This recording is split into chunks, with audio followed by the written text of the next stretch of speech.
Poésie sur parole, magazine, une émission d'André Velter. Aujourd'hui, un numéro spécial consacré à la poésie marocaine de l'indépendance à nos jours, publié aux éditions de La Différence par Abdellatif Lahabi.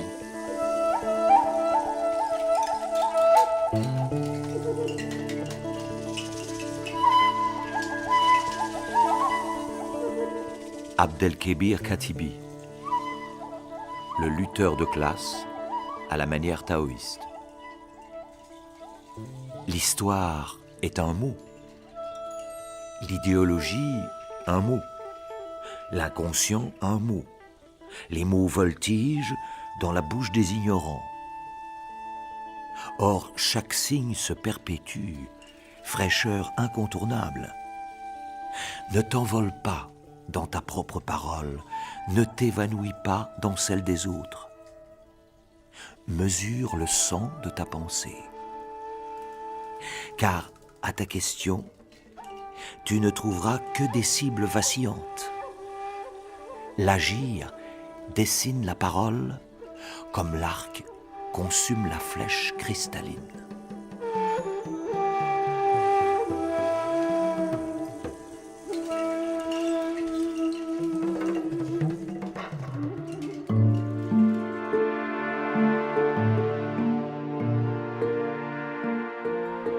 Mohamed Bénis, le corps de qui? De moi, ô corps, approche-toi sans crainte. Ton corps appartient à ton sanglot, aux confins des délices de l'amour.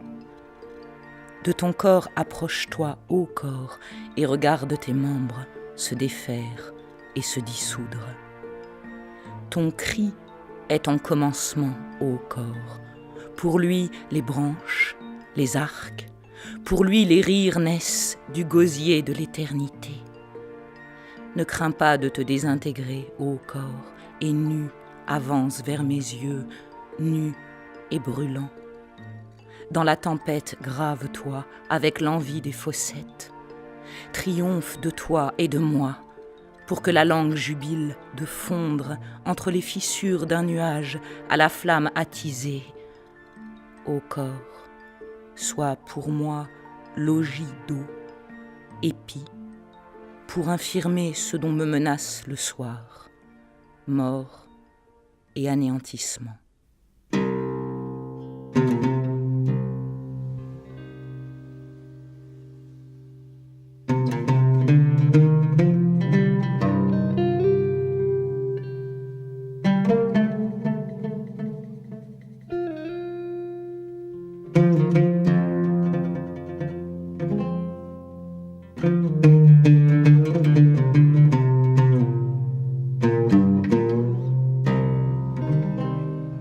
Abdellatif Lahabi, vous êtes poète, romancier, traducteur. Vous publiez à La Différence une anthologie de la poésie marocaine de l'indépendance à nos jours. C'est bien sûr, comme vous l'annoncez, une lecture personnelle de la poésie marocaine d'aujourd'hui. Mais en fait, il y a plus que de la subjectivité dans vos choix. Vous vous en expliquez très bien dès la préface. C'est à la fois votre choix, mais vous ne parlez pas seulement en votre nom, parce que ça serait une sorte de coquetterie par rapport à un continent qui n'a pas été tellement exploré jusqu'à présent. Au fond, vous obéissez à d'autres responsabilités aussi. Oui, c'est un choix à la fois objectif et subjectif.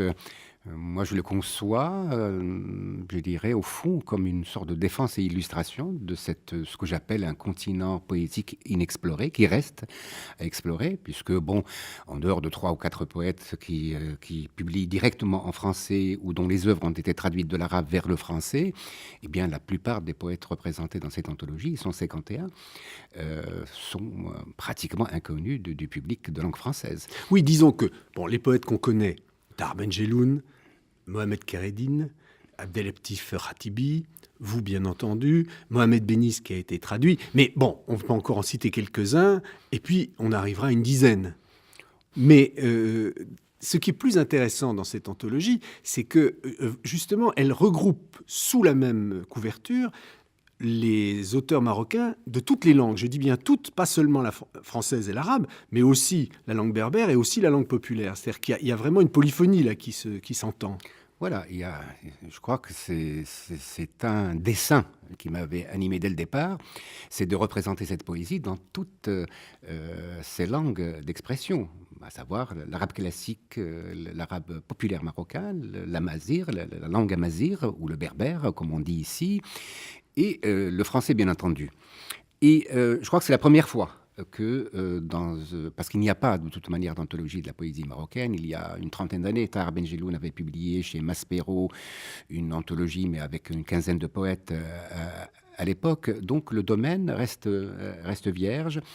Et je dois dire que même les quelques recueils de poésie marocaine qui sont parus en arabe, eh bien, souvent, je ne sais pas pourquoi, délaissaient, par exemple, la poésie de langue arabe populaire et la poésie de langue amazigh. Pour moi, c'était d'abord une façon de réparer une injustice, et plus que cela, c'est pas simplement réparer une injustice. Je crois que ce sont des expressions poétiques qui ont un avenir au Maroc, et donc c'est une anthologie aussi qui se projette vers l'avenir de ce que va devenir ce champ de la création poétique marocaine. Oui, il y a quelque chose, quand on lit votre préface, d'un peu manifeste dans ce que vous dites, parce qu'on sent très bien, je dirais, un manifeste qui regarde des deux côtés, qui regarde le passé en disant... il y a encore beaucoup de travail à faire pour être capable de mobiliser toute cette mémoire, savoir d'où ça vient. Et vous attardez un peu dans la préface, alors que c'est une anthologie de l'indépendance à nos jours, mais vous parlez beaucoup de ce que l'on ne sait pas d'avant. Et puis évidemment, vous, sans prophétiser, mais vous sentez bien venir quelque chose qui est en train de se structurer là-bas, de bouillonner d'une certaine façon. Il y a une extraordinaire efflorescence qui est à l'œuvre. Alors, au fond, vous êtes un peu entre deux temps. Oui, mais c'est que la poésie marocaine moderne est une espèce de météore étrange, puisque je ne dirais pas qu'elle surgit du néant, mais dans la forme qu'elle revêt aujourd'hui, on peut parler d'une espèce... Vous allez jusqu'à dire oui, tabula rasa. Absolument, parce que la poésie qui existait avant l'indépendance du Maroc était une poésie traditionnaliste, traditionnelle. C'est une poésie de résistance dans les années 40, puisque un certain nombre de poètes étaient aussi des dirigeants politiques du mouvement national marocain. Mais disons que l'acte fondateur de la poésie moderne marocaine, là où les Marocains vont rejoindre, j'allais dire, le train de la modernité, c'est les lendemains de l'indépendance. Eh bien, c'est ça qui, moi, m'a fasciné finalement dans cette histoire. Quand on sait la décantation, les soubresauts que la poésie française, par exemple, a connus au XIXe siècle pour aboutir à la poésie moderne telle que nous la connaissons aujourd'hui, il a fallu du temps, malgré tout. Il n'y a pas eu ces ruptures radicales d'un seul coup. Il y a eu un processus. Au Maroc, eh bien, on assiste, comme dans un laboratoire, finalement, à une expérience qui, tout à coup, donne cette poésie qui est ancrée dans l'aujourd'hui de la création poétique contemporaine. Comment ça s'incarne dans l'expression poétique elle-même? C'est-à-dire, il y a les poèmes d'avant l'indépendance, il y a l'indépendance, évidemment, on comprend très bien qu'un tel événement ne peut pas ne pas changer les œuvres, mais quelles sont les premières actions ou réactions que suscite le phénomène de l'indépendance dans les œuvres elles-mêmes, dans l'écriture même? Il a fallu attendre quelques années parce qu'on était hébétés au lendemain de l'indépendance. C'était un événement trop puissant, qui nous a sonné aussi à l'époque, mais qui a provoqué assez vite un réveil, puisque, ça je le dis dans l'introduction, l'élite intellectuelle marocaine qui s'est battue pour l'indépendance du Maroc n'avait pas posé la question culturelle au moment où elle a vécu. Disons, la tâche de la décolonisation, finalement, nous a incombé. C'est-à-dire la génération qui est la mienne. Oui, autour de la revue Souffle, on pourrait pratiquement dire ça des années 66 à 72. Quoi. Sauf que Souffle n'était pas seul dans l'arène. Il y a eu des choses qui l'ont précédé, des choses qui ont pris, des revues, par exemple, qui ont pris la relève. Mais disons que, je dirais, la matrice a été malgré tout l'expérience de la revue Souffle, où on assiste à ce chambardement, effectivement, qui ne concerne pas d'ailleurs seulement les écrivains de langue française de l'époque, puisqu'on a établi très vite des liens avec les intellectuels de langue arabe, et donc on a avancé progressivement ensemble dans la discussion, même dans la dispute au sens philosophique du terme à un certain moment, mais pas dans l'affrontement violent. Je crois qu'il y a eu quelque chose de magique, malgré tout, dans l'histoire du Maroc contemporain, qui nous a fait éviter les affres que d'autres pays voisins ont connus par la suite. La question linguistique... Elle est fondamentale parce que quand même, l'arabe et le français sont deux langues qui n'ont pas, je dirais, les mêmes interdits. Oui, Vous voyez bien ce que je veux dire. Il y a une langue qui est une langue dont chaque mot provient d'un texte sacré. Le français permet quand même plus de mutations, d'inventions, sans que ça devienne sacrilège ou blasphématoire. Je dirais que pour les poètes de langue française, finalement, ils ont eu relativement la tâche aisée de s'inscrire d'emblée dans cette démarche de la modernité. La question est autre pour les écrivains de langue arabe. Je crois qu'il leur a fallu un courage, une volonté beaucoup plus grande pour arriver, disons, au même niveau de cette, disons, de l'aventure. Mais ce qui est intéressant, c'est que débat il y a eu à l'époque, osmose il y a eu. Et finalement, dès à la fin des années 60, début des années 70, on a commencé à considérer les questions de la culture marocaine, de la création culturelle, non pas en termes de langue, disons, mais en termes globaux. C'est-à-dire, quelle que soit la langue d'expression finalement de l'écrivain, ce qui compte, c'est ce qu'il travaille avec et la langue aussi qu'il crée au sein de la langue de son choix ou la langue qui lui a été imposée, puisque, par exemple, les écrivains de langue française n'ont pas toujours choisi, au départ du moins, d'écrire en français.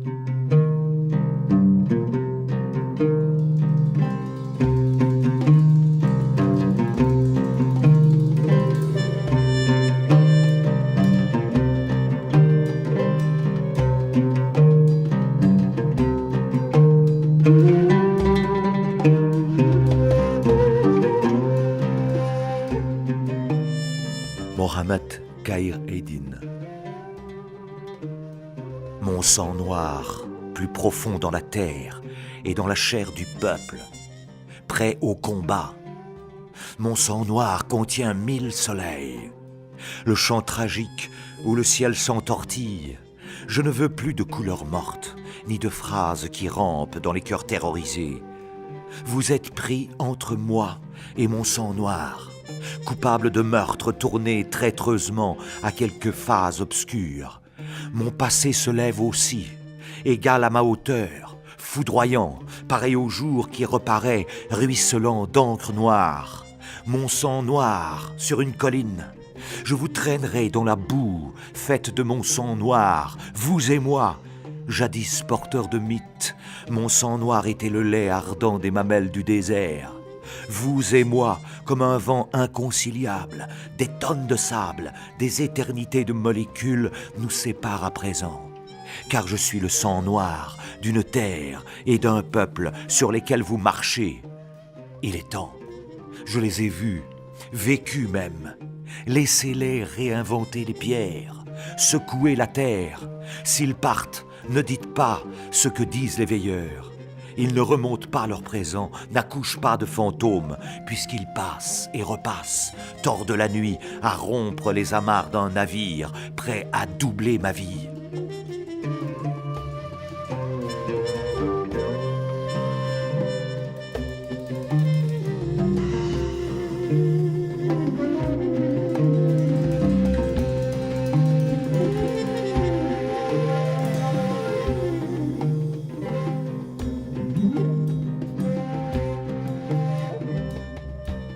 Abdallah Zrika, rouge des pantalons du soleil. Ah, comment voir, alors que mon œil est circoncis? Est-ce cela la terre? Ou un caillou pour les ablutions? C'est quoi cette route qui s'étend du harem au paradis? Et cette femme qui n'a trouvé que le dos de son serviteur pour se hisser et regarder un cercueil passer sous sa fenêtre, ces fontaines se déversant de la rouille d'une gorge, ces astrologues empêchés par les mouches d'observer le ciel, ces labyrinthes qui conduisent à la morsure d'un chien. Mais je ne savais pas qu'entre l'Orient et l'Occident, il y a un voile et un chapelet de péché. Comment ta main ne deviendrait-elle pas une pute si tu peins chaque jour? Comment serait-elle si la toile devenait un chant et ton œil un corbeau? Qu'auraient fait Monet, Renoir et Pissarro s'ils n'étaient pas sortis à l'air libre? Et puis, quelle serait la couleur de la folie, sinon jaune? Que vaut un trait s'il n'est pas comme le fil du rasoir? As-tu vu ce visage comme un pain rond, ces femmes comme des patates et ce soleil qui ne sert en aucun matin? Qu'aurait fait Matisse s'il n'avait pas soufflé dans un pantalon rouge? À quoi aurait servi cette chaise cassée si elle n'avait pas attendu que Van Gogh sorte du désert d'un hôpital? Ingres, pourquoi le corps commence-t-il par le dos? Degas, qui danse? La taille ou le vide? Michel-Ange, quelle renaissance y a-t-il si ce n'est la renaissance du corps? Aurait-on pu découvrir l'Amérique avant de découvrir les replis du corps? J'ai oublié comment je suis entré dans ce très vieux bar où Manet revêtait un pantalon olive froissé.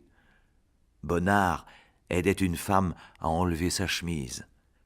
Matisse peignait un mollet avec le bleu de ses yeux et où je n'ai vu personne d'autre. À la porte, j'ai vu Modigliani essayant de monter la bicyclette d'une femme qui s'était penchée par mégarde.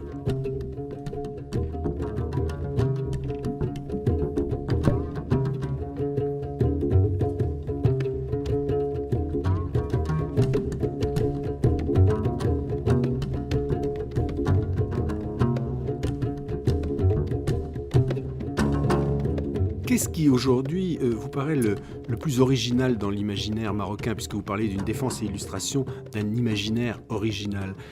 Qu'est-ce qui fait que, aussi bien pour les écrivains, les poètes marocains de langue française que de langue arabe populaire ou de berbère, il y a quelque chose...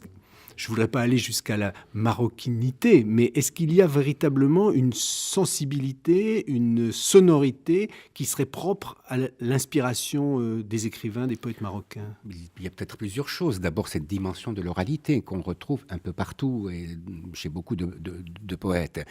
Il y a peut-être cette liberté extraordinaire finalement, alors que on est dans un contexte qui n'est pas du tout favorable, mais la poésie finalement c'est le domaine de la liberté. Et de la résistance. Et de la résistance bien entendu. Et donc c'est la troisième chose effectivement, c'est le fait pour la plupart pour la majorité écrasante des poètes marocains, de ne jamais séparer dans leurs préoccupations, ce qui relève du littéraire, de l'esthétique, et ce qui relève aussi, du politique. Parce que la poésie, bien sûr, depuis très longtemps, la poésie a joué ce rôle dans la culture arabe, ce rôle de résistance, ce rôle de mobilisation, etc. Et donc, on retrouve aussi cette fonction, même dans les expériences les plus avant-gardistes, eh bien, on retrouve toujours cette fonction éthique aussi de la poésie. Cette anthologie Abdellatif Lahabi, vous dites qu'il y avait, pour la constituer pour vous, un devoir de mémoire, mais ce qui m'a paru le plus intéressant, c'était l'histoire d'une mémoire du présent, c'est-à-dire ces deux mémoires-là, un devoir d'une mémoire qu'il fallait rassembler, et en même temps cette idée active que cette mémoire, elle est véritablement encore efficace et à l'œuvre. J'avais envie de vous... C'est pas une révélation. Je ne connais pas la date de ma naissance. Je suis présumé né en 1942. Ça veut dire quoi? Au moment où je suis né, il n'y avait pas l'état civil au Maroc. C'est en 1952 que les autorités coloniales du protectorat vont établir ou rétablir l'état civil. c'est assez symptomatique. C'est-à-dire, ce qui me fascine personnellement depuis que je suis ici en France, c'est comment la mémoire, elle est présente, mais la mémoire la plus lointaine. Les murs portent les traces de cette mémoire, ne parlons pas des bibliothèques, des institutions qui sont là pour assurer ce travail-là. Dans des pays comme le Maroc, il n'y a rien de tout cela. C'est vraiment gravissime. C'est-à-dire, alors, on peut à la limite comprendre que tout cela n'ait pas pu se faire. Mais depuis le XXe siècle, quand même, on aurait pu faire quelque chose pour que la mémoire du présent aussi soit sauvegardée. Récemment, on a eu un cas très précis. À la mort d'un grand peintre marocain, Mohamed Qassimi, c'est un homme qui est très aimé, c'est un grand peintre. Et à sa mort, il a laissé une lettre disant qu'il avait envie que, disons, son œuvre puisse poursuivre son chemin, que sa maison devienne une fondation ouverte aux créateurs, résidence d'artistes, exposition permanente, formation des enfants ou initiation des enfants à la peinture, etc. Eh bien, je fais partie d'un certain nombre de personnes qui, au Maroc, se sont mobilisées dès le décès de Mohamed Qassimi pour réaliser ses vœux. Et on se heurte à un mur incroyable du silence et de l'indifférence. La question se pose pour moi, pour moi-même. J'ai 62 ans. Aujourd'hui, je pense, comme tout être humain, à cet âge, n'est-ce pas, à la petite trace qu'on peut laisser ou qu'on peut sauvegarder.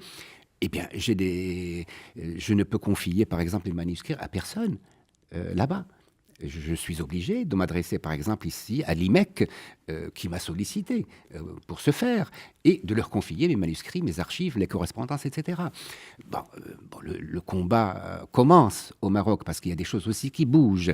Mais pour moi, ce livre, finalement, s'inscrit aussi dans une démarche globale qui est cette défense, ce devoir de mémoire aussi que l'État, les intellectuels, les universités doivent prendre à leur compte. Et puis, il y a aussi autre chose, Abdellatif Lahabi, que manifeste ce livre, c'est à l'intérieur du monde francophone l'intérêt d'inclure les résonances des autres langues qui sont au contact des porteurs de la langue française. Parce que ce qui est assez passionnant quand même, c'est que ce livre est entièrement donné en français.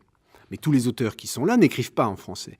Et il y a une sorte de capillarité qui se crée dans ce livre entre les rumeurs de toutes ces langues.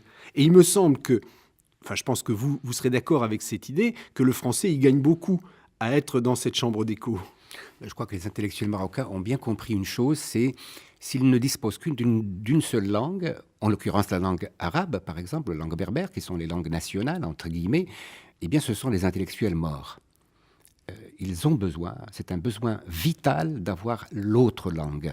Une des autres langues qui est, par exemple, on connaît où nous nous trouvons aujourd'hui concernant la traduction. Dans les années 40-50, dans le monde arabe, il y a eu un mouvement réel, important, de traduction des littératures, des grandes œuvres universelles vers la langue arabe. Ce mouvement s'est arrêté, pratiquement. Et donc, le seul moyen que nous avons de pouvoir être au courant de ce qui se passe dans le monde, eh bien, c'est aujourd'hui, pour la majorité des Marocains, c'est la langue française, malgré tout. Voilà pourquoi la poésie de langue arabe ou de langue berbère est traversée aussi par ces confluences. Et c'est pas seulement des sonorités, c'est pas seulement des restes, enfin ce qui reste de certaines lectures. Non, je crois qu'il y a aujourd'hui une prise de conscience dans un pays comme le Maroc que la culture ne peut pas être nationale. La culture est universelle. Et donc, le poète, qu'il vive au Maroc, qu'il vive en France ou ailleurs, eh bien, il est l'héritier d'abord d'une tradition séculaire et millénaire, celle qui nous vient d'Homère ou des Mille et une nuits. Et eh bien, il essaye d'apporter aussi son chaînon à cette chaîne solidaire dont nous sommes les héritiers, malgré tout, où que nous soyons.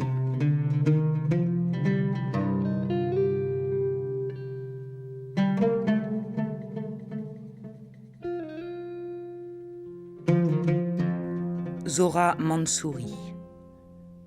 Le Testament. Kafka est le diadème du poème. Il m'a apporté en cachette un souterrain et un testament.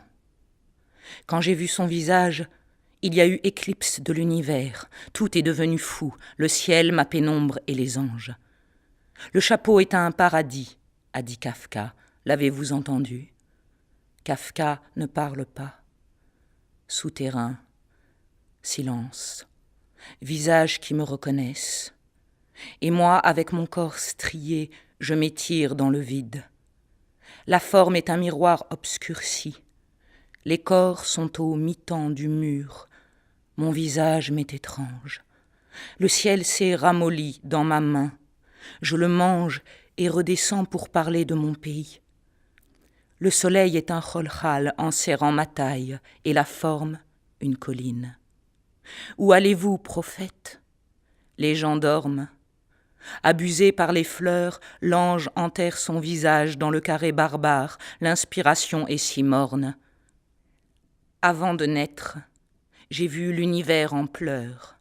J'ai vu ma mère m'étrangler avec mes langes, m'introduire dans sa fiole de colle sans que j'oppose de résistance. J'ai tant vu.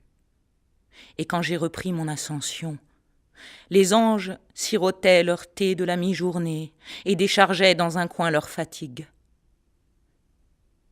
J'ai dit, apprends-moi à respirer cette union avec l'obscurité, à naître du noir, être enterré dans la tiédeur de l'horizon à l'insu des vieilles lampes, et lave-moi de toutes les légendes.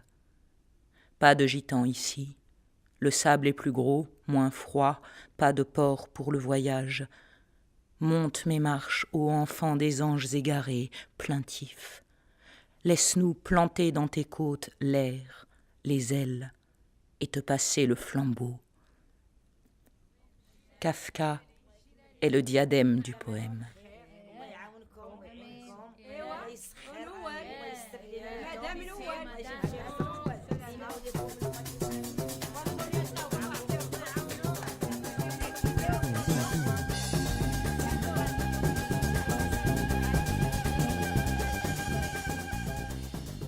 La tour des cendres.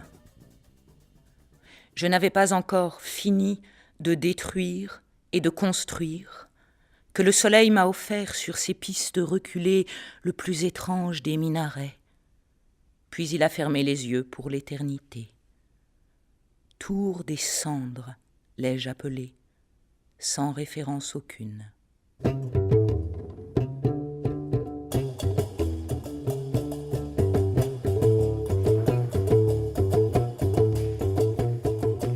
Le chat impérial. La nuit, semblable à un chat impérial, câlin, et qui t'observe avec prudence du haut de l'habitation à l'ouest, sans miauler, n'a aucun lien avec cette nuit qui va bientôt descendre de la terrasse, passer la porte et se diriger là où tu te tiens maintenant. La simple raison en est qu'elle se lève de ce ciel voilé d'en bas, plus bas que là où siège la dame, au lieu de descendre d'en haut sur toi.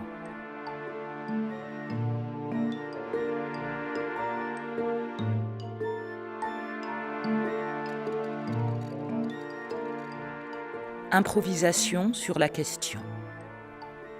Maintenant que les gardiens sont absents, le passant et le demeurant s'absentent eux aussi. À qui m'adresserai-je? À tes secrets ou à tes murailles? Ou alors dois-je me contenter d'écouter le chant de tes cendres sacrées, racontant quelques péripéties de l'histoire, de l'eau et du feu?